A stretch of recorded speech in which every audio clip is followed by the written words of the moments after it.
Whoa! Whoa, hi, it's Shannon and Luke and Shannon, and welcome to the podcast.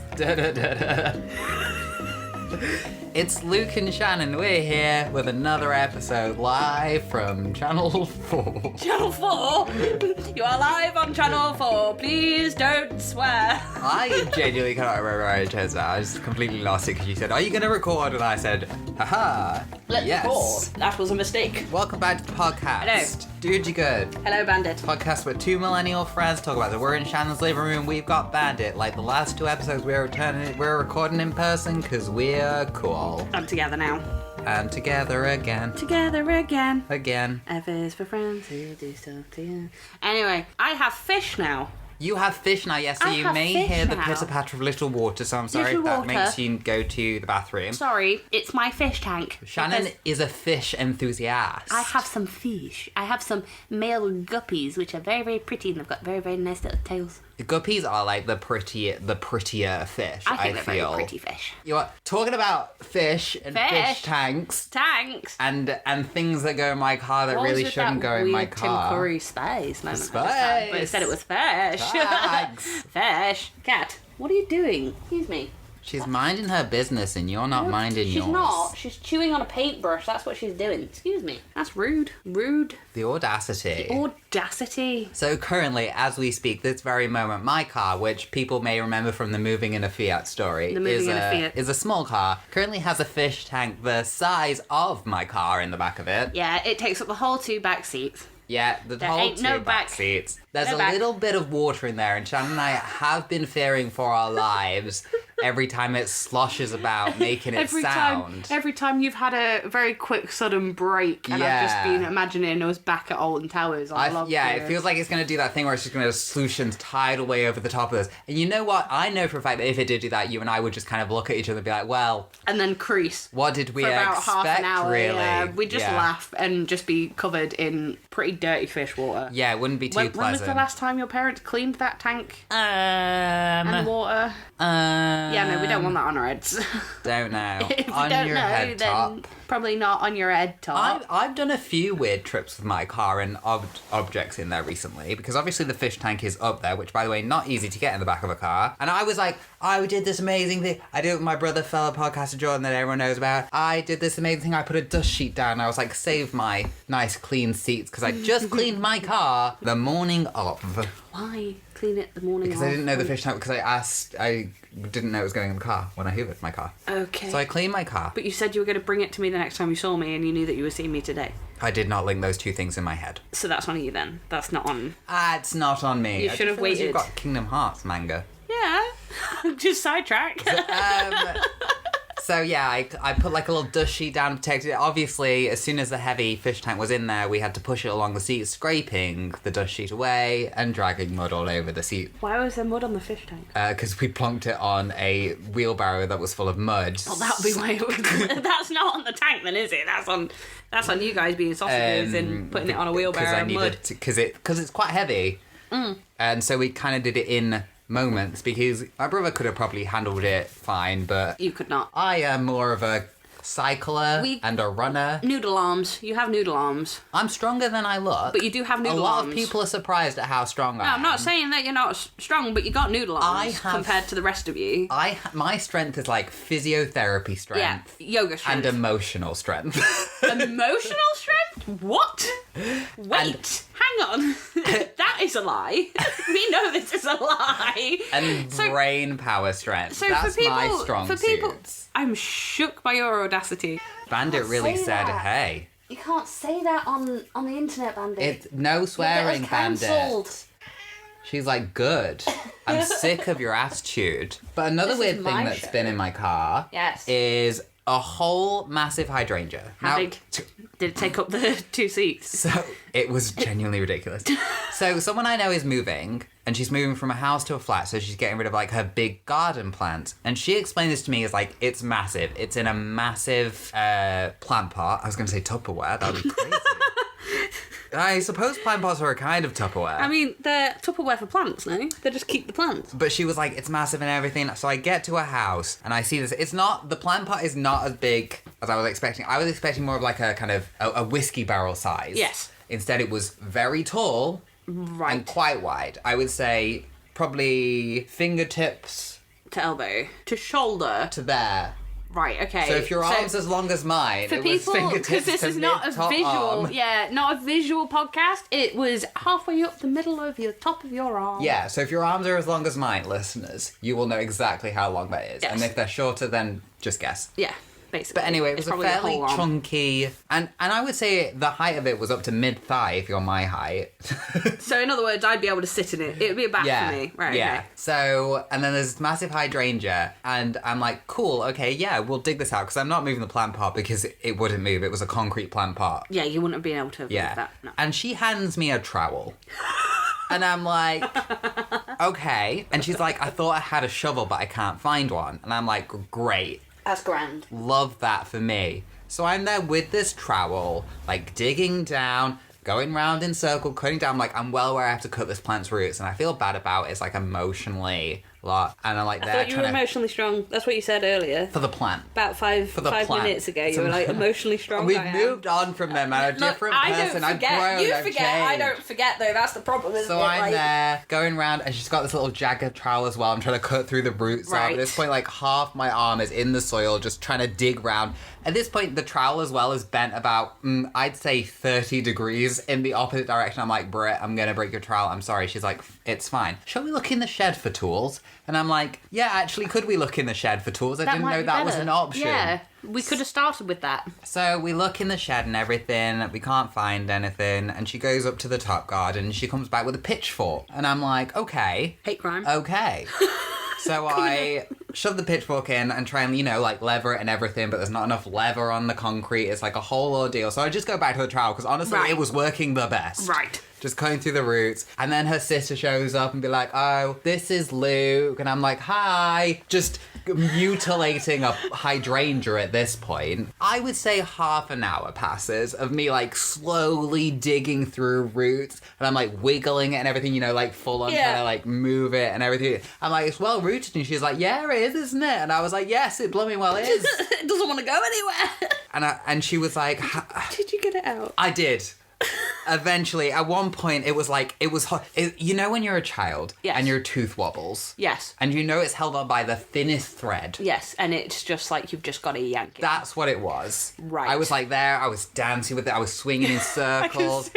I was like just trying everything. I was like rocking it, and then I tried to pull it, being like maybe, just Maybe. maybe. Now, eventually, this plant comes out, and it's like some kind of freedom fighter moment. Miracle. I'm like, the revolution has happened. I've done it. The plant is free. And I've got mud from like fingernails to elbows. I was elbow deep in this soil, Elbow deep in that dirt. We put it in like a bin bag, Right. and then we put it in the back of my car. In the bin bag. Yeah, in the bin bag, obviously, because I've not got a plant pot. No. And she's like, oh, do you want to wash your hands? And I'm like, do you want me to ruin your sink? So like, I wash my hands, but when you've got mud on your nails, you really need to scour them. Yeah. And I'm like, thank you so much. You need a nail brush. She was like, here's some kitchen roll because I don't want you to use my towels. I'm like, valid. Yeah, fair. And drive all the way to my friend's house. Bear in mind, I've washed my hands and everything, and we get there. I'm like, hey, plant. By the way, at the start of this, she goes to me, the Wait, person I got the plant So from. they're moving from a house to a flat? Yeah. And then you drove to the flat? Or No, you I that drove house? to a different friend's house who Oh, was another adopting friend's the house. hydrangea. Okay, so I you took- didn't adopt the hydrangea? No, so I took the hydrangea from friend A. Right. And took it to friend B. B, to deliver the Yeah. hydrangea. Okay. Because friend A that day was like, hey, are you coming to get the hydrangea today? And I was like, am I? That's happening? Question mark? And she was like, well, I thought you said you might do it Tuesday. And I was like, I didn't know we set on Tuesday, though. I thought we agreed Tuesday was a possibility. Not, we are set. And I'm there very quickly texting friend B like, hey, I'm digging up a plant right now. If you're free, please tell me you are. Because I don't know what I'm going to do with a whole hydrangea in the back of my car. It won't last very long. I can't plant it in my boot, You don't have pots I don't want want to plant it and then dig it up again. That's insane. So I get all the way to friend B, who is 40 minutes away. Right. And I'm like, hey, there's a plant in my back of my car. And she's like, grand, great, bring it through. Carrying this bin bag like a normal person does, this massive hydrangea. And she's like, do you think it'll fit in the pot? And I was like, I don't know. let's find out. So then we're digging, we're putting soil, we're putting different types of soil, we're putting around, like, my hands, again, covered in dirt, obviously. We get it done, water all the plants and everything. Wash my hands again. I'm like, I'm so glad I washed off all the mud to get them completely muddy again. And I'm still like, I can just, the mud under my nails is driving me up the wall. But I don't want to be like, hey, do you have a scouring pad? Because I'm a gardener right now. But the plant's all situated. It's happy. It's growing. It's in a new pot. I hope I never have to move it again. But that was my tale of just a war-torn plant. In the back of your car. In the back of my car. And just generally fighting with a root system that really didn't want to be free. So yeah, a few weird things have been in my car lately, I feel. Yeah, tank, hydrangea bush. Backpack. Tell us about your fish, about your fish enthusiasm. I have fish. So basically, I was gifted a gift, obviously. Whoa, Lol. that's crazy, eh? I was gifted a tank from my brother. Yes. He was in Pets at Home. Him and his missus have known for a while now that I've been wanting to get into fishes. Yeah. Because I like the fishes. Because my brother's missus has 1,000,000 tanks, is all I can say. Only like 50. Only like 58 tanks. Yeah. A gentle 58. A whole wall of tank. Yeah. Well, she's a bit of a fish enthusiast, so obviously I've been, when I was living them with them for a little bit, I was heavily enjoying their fish. So my generic brother was... I keep forgetting that I don't want to put the name out. My generic brother was with his missus in Pets at Home and saw, for a very convenient, very alright price, a SpongeBob child's starter fish tank that came with the filter. His missus got me the heater, and then my fiance bought me some fish. My fiance. So for the past 2 weeks, I have been doing a living fish cycle, because I've had to obviously cycle and set up a whole new tank. I have been gifted a lot of plants, which have basically taken over said tank, by my sister-in-law, and yeah, if I get sad, I stare at the fish. If I get anxious, I stare at the fish. Basically, if I'm in the living room now, I am pretty Shannon solidly is always sad and anxious. staring at the fish. Well, I get distracted by them is the problem, because they're very pretty and they've got nice colours, and I love them. I love watching them in the sun. They're funny little things. At some point, I will get shrimp. Oh, really? Yes, because I did have shrimp in there to start with, because sister-in-law gifted me some shrimp, because she has a tank full of shrimp. Yeah. Because they were only the little shrimp, and obviously it was a life cycle tank, they died. Okay. They didn't make it. What is a life cycle tank? So that's where you start the setup of the tank with fish in the tank. Oh, okay. Instead of setting it up as an empty tank first and letting the water filter through and the water do its thing by itself, it's literally starting the tank with fish in the tank. So it's more of a pain in the bum, basically. Yeah. So it was like a lot of checking the water parameters and the ammonia levels and the nitrites and the nitrite, and making sure that everything levels out, and a lot of water changes all and those that. sciencey things. All the sciencey things. I have been doing science with test tubes. Whoa, have you actually? Yeah, I'll get the test tubes. Do you want to do some science? Some science? You gotta get like the little test tubes and get the water in the test tubes, and then you've gotta... What, you do like the pH? Yeah, the ones I've been having to keep an eye on are the ammonia, the nitrite, and the nitrate. I know, for anyone who listens, nitrite and nitrate sounds like Shannon's just saying one wrong with an accent. Sorry. But it is nitrite. NO2 versus NO3. Yes, thank you. So it's basically... For a second I thought you were genuinely just saying nitrate with an accent. With an accent. No. So it's one of them where it's like you put the little drops in, you shake it, and the colour's science. Nitrite is just how Yorkshire people say nitrate. Yeah, basically. Nitrite. But yeah, no, so obviously now it's all cycled, I can possibly... I used to love doing pH in school. In school, yeah, where you were just testing things. Yeah, it was all bored just randomly just pH strips and just putting them in everything. And your little test tubes, you get the water in, you go...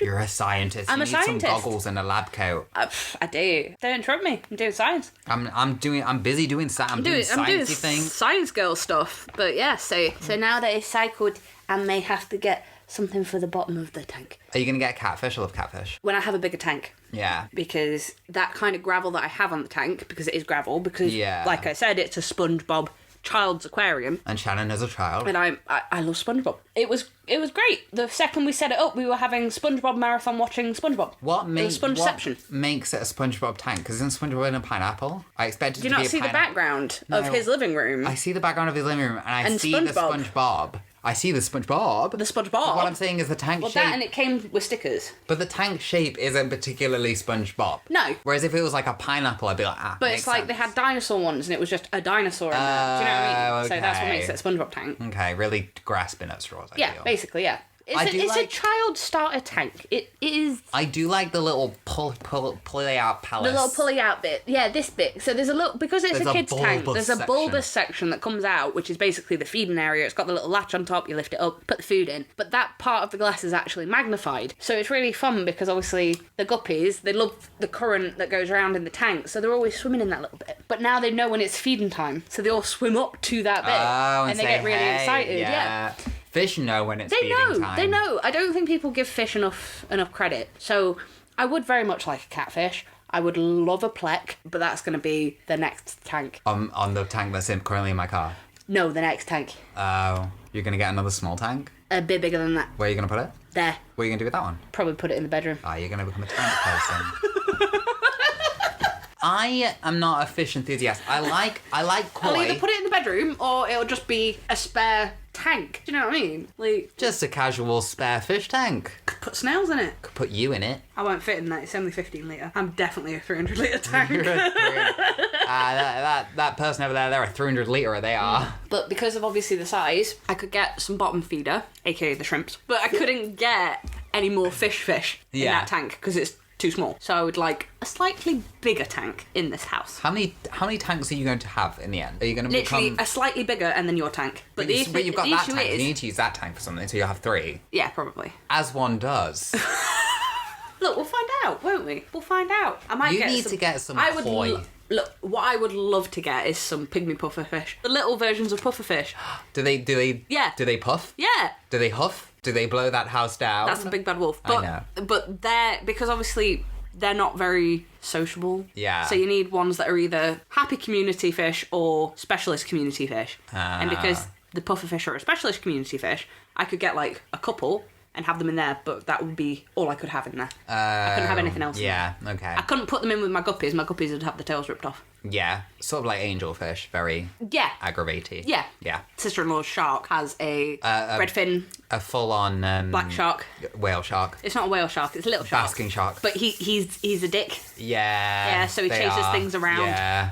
If he was in that tank, those guppies wouldn't have any fins. And that's kind of the best part of guppies, because I don't know... And it's just a bit cruel. Yeah, but I don't know if listeners know male guppies have really lovely tails, and they are very... I like how they swim. I like the dramatic flamingo fish with the... Oh, you like beta. I like beta as well, but once again, if I was to get beta, the really territorial fish... Yeah. I don't know. I don't really want a fish that's going to kick off at every other thing I put in the tank. Yeah, that's true. So, and obviously, hopefully, this will not be my first fishies home. So I would like to find fish that will be okay with babies. But they do look dramatically delightful. They are beautiful. But pains in the bum. Yeah, that's true. Which is the ish. But there's some amazing betas you can get. You get, not betas, there's just amazing guppies you can get. What kind of fish are they, sorry? Guppies. But they look like betas. Yeah, guppies can be really cool because some of them are amazing. Fish, and we've always had really pretty guppies. I love tetras though. I love the way they all group together and just go nom nom nom nom nom. You have got kind of ugly guppies, I'm going to be honest. I don't have ugly guppies, I've got pretty guppies. Yeah, but they're not really that. They're not fancy guppies, but they're pretty guppies. They're not fancy lad guppies. Do not call my guppies ugly or I'll punch you in the head. Guppies. Look at that. Bandit, you can't say that. Bandit gets it. She's like, those guppies are hideous. It's like grotesque. That's where I am at the minute. I have fish. I'm very happy. Got fish. Shannon's obsessed with fish. You should get a pond with koi. I love koi. Sorry. I was going to say, you're just there, because this isn't even mine. This is Shannon handed me an object I was playing with. The sister-in-law has just sorted me out and helped me. Let me borrow a load of stuff. Thank you, sister-in-law. Yeah, so fish. Yeah. Oh, so. Book I read. Yes. Book I read in a whopping 10 days, I think I read a whole book in. That's incredibly impressive. Yeah, I just sat down and kind of committed to a book. Quite impressive. Did it because it was sunny and I sat outside. So that's a way to do it. Called No Season of the Summer, the summer. So it's about Persephone, Demeter, and Hades and stuff and all like that, but it's in the modern day. Still gods, but it's like where they would be now in today's age. Okay. That makes sense. So there's like people fighting roads and like protesters and all of this stuff. Okay. But basically the really cool concept of it is that it's about Persephone kind of being torn between her husband and her mother and never really feeling like she owns herself. Okay. Which I think is like, got obviously the Greek god part, which I honestly think plays such an undercurrent. Like, I generally don't feel that is the main part of it in any way. It's definitely, it's always from like Persephone or Demeter's perspective. It's like a really cool kind of, she was married, her mother didn't want her to go, Zeus made this deal in which she spends 6 months there, 6 months above land, because anyone that doesn't know the myth, that's the whole thing. That's why we have spring and winter. Well, it's not why. That's why the Greeks believe we had spring and winter. Summer and winter. And she's just kind of realizing that she can be her own person throughout the book and everything. So she kind of goes away from her mother and goes away from Hades. Okay. And like decides to actually Be herself. By herself. That she's never for like thousands upon thousands of years ever done something for her. You know, Zeus forced her to have this 6 month deal. And then she's been dealing with that for like when she's in Hades, years. she's like with Hades. When she's on Earth, she's like with her mother doing whatever she wants. So it's kind of like her journey discovering that she can make her own choices. That's interesting. And everything. And it's like really, really good. Like, even if you don't like Greek mythology and you don't like retellings of everything, I think from the perspective of kind of someone discovering that they can make their own choices for themselves and like ownership of their own body in a way, well, you know, Thoughts, of their own life actions, and whatnot. Yeah. It more leans to that way. Okay. It's a very good book. I may have to borrow that off you at some point. I think you'd be able to read it because it's not super Greek mythology. Yeah. Yeah, like Not that I have anything against Greek mythology, it's just it's not my... I'm trying to think of how to put it. What is the view? Like, how often do you think about the Roman Empire? And it's like, for men, it's all the time. And then if you're gay, how often do you think about the Greeks? No. It's the burning of Alexandria. That's what I always think about. Oh, the Library of Alexandria? That's the one. Yeah. Like, no. But, I am very much more a Norse Egyptian. I do love the Norse. English history. Yeah. Like, I do like my... English history, no interest. English history. Don't know, this country is built on blood and pain and dark stuff. Bodies. Yeah, true. A lot of medieval torture. A lot of corpses in places we don't know. Yeah. A lot of plague pits. Want to listen to our medieval torture episode? We've actually done that, I think. Julie did executions. Executions. That was it. It was executions. We've really gone quite a lot of different ways in this podcast of ours. What is the category? Everyone. Category is our brains. Brains? Our brains. minds. I thought you Yeah. about our brains. I thought you suddenly turned into a zombie then for some reason. Maybe. Oh no! I had a dream last night that there was on. like a zombie apocalypse. Really? Yeah, and I was stuck in like this big hotel with Do you loads of remember your people. dreams then? Sometimes, not all the time. It's but this one so was rare, I do. really, really vivid. And for some reason, one of the people that was with me trying to survive in this hotel was Bo Burnham. Oh. I don't know why, but he was there. Just playing a little ditty. No, he was trying to kill zombies. Do you think you But do it was well? Bo Burnham. Huh? Do you think you do well in a zombie apocalypse? Yeah. No, I'm too fat. Because, you know... Look, I'm gonna call it how it is, right? If you don't have cardio and you have running zombies from 28 days later, you're screwed. Even walking zombies, you can only walk for so long if you're not in shape. I'd be alright with walking zombies, I think. What if you gotta go up a hill? You like to have a stop, you like to have a rest. I do, but I'd like to think I can walk and have a rest and walk and have a rest and still beat the zombie. Yeah. Because if you're going about Romero zombies, which are the traditional walking, shambling, not even walking, more just, then yeah, I'd have a chance. You sound like Alfred the Butler. You sound like the No, butler from the butler Tomb from Raider. Tomb Raider stuck in the fridge. Rattling tray. Yeah, but if it was walking, shuffling zombies, I could deal. The second they get any speed, I'm screwed. I'm dead. Like, I'm getting eaten. If I don't hold up somewhere with, like, a mad supply of food, See, the thing is, eaten. I don't know how the zombie, like, how they design brains from, like, a distance. I don't know if they can pick up on thoughts. Like, you know, I think you would be such a prime target for zombies because they'd be able to, my brain is just, like, sense constantly your thoughts on the thinking wind. about random crap. Yeah. I So, could in other blend words, my in. anxiety Yeah. would do me in. Because you'd be so anxious about the zombies as well. It'd be such like a double-edged sword. Whereas I could walk through a field of zombies. But the smell. 9 times out of 10 in zombie movies, it's the smell as well. Like, you'd have to cover yourself in zombie guts for them to not sniff you out, and you will smell of human. Okay. You will smell of vegetables and human. Okay. They'll be like, there's a taste of carrot walking past. That's a carrot. Well, do you think maybe like the zombies have like dietary requirements the same way like humans do? Like you die with a peanut allergy and then you eat someone that's had peanut oil and then the zombie dies. No, because you're already dead. So the zombie virus takes over the nervous Do you think system, like right? some zombies are like, oh, I'm a pescatarian, so they'll only eat people that are like pescatarians? Well, what happened if you got turned into a zombie because you're a vegan, would you happily I'd just have eat to people? eat vegans. You'd have to eat vegans. Yeah. So this has been the short little episode. little bonus episode because we need to dash real quick. We need to go and move a tank. I've been Luke. That's been Shannon. I've been Shannons. If you like what you heard, please rate, review, and subscribe. We've just did a little chat, a little ditty chat. Little diddy chat. Little ditty chat Little- and all little of that chit- stuff. little But chit yeah, chat. a little chit chat, a little catch up, a little time. We'll get into other stuff. Oh, we're going to talk about internet nostalgia next. We are. Specifically mid-2000s internet. Mid-2000s. So stay tuned for that. That should be fun. Yeah. Hopefully I can get some audio clips that won't get copyrighted. Unlikely. Bye. Bye-bye. Bye-bye. Bye-bye. Bye-bye. Bye-bye.